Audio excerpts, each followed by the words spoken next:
Hey everybody, Kevin Fickling here, back with another video. I want to talk to you about a new lens I picked up recently on a trip to Italy. It's the Alpa Kern Macro Switar f1.8.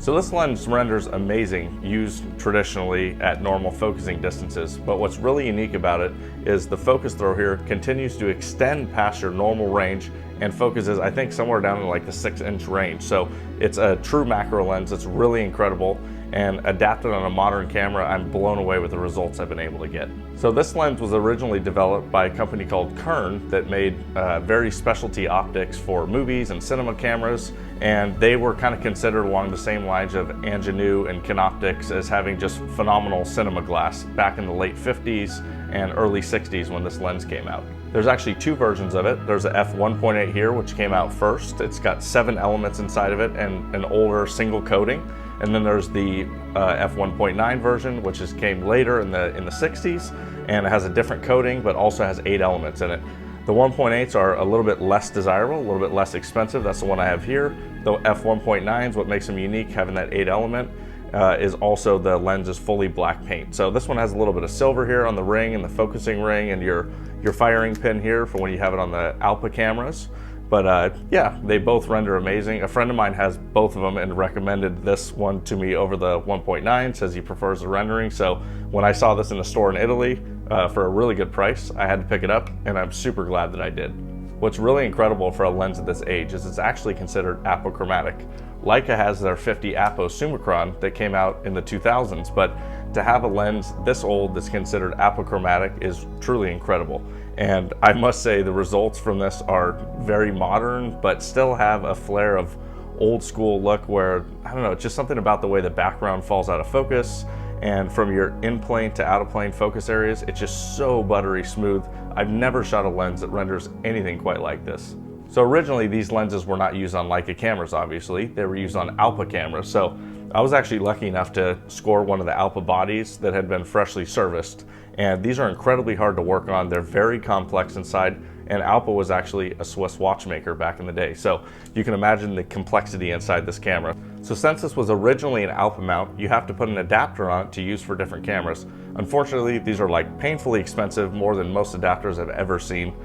Each one runs about 300 bucks from the different companies, 300 to 400 in that range. So the one I have here is the Alpa to Leica M adapter, which is actually rangefinder coupled, which is pretty cool. The only thing is you do have to get it adjusted with shims. So I recommend taking it to a professional repair person that specializes in that type of thing. So that's what I'll be doing, and I can't wait to shoot this lens on my film cameras as well.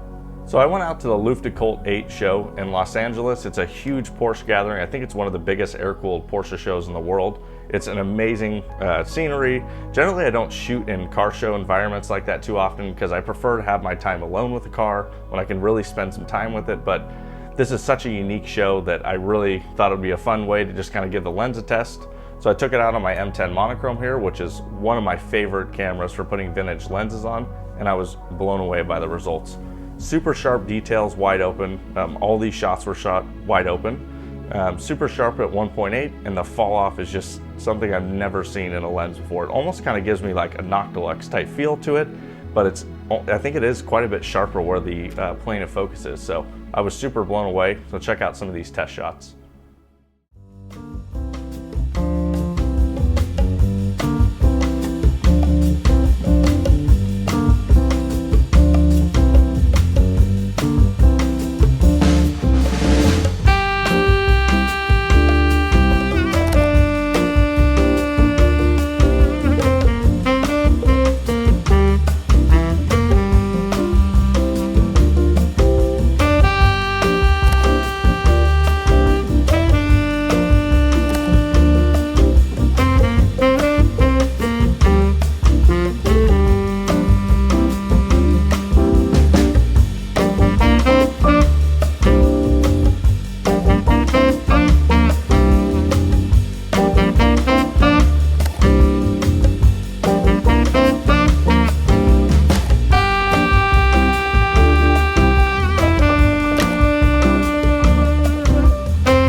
you guys enjoyed taking a look at this unique and rare lens.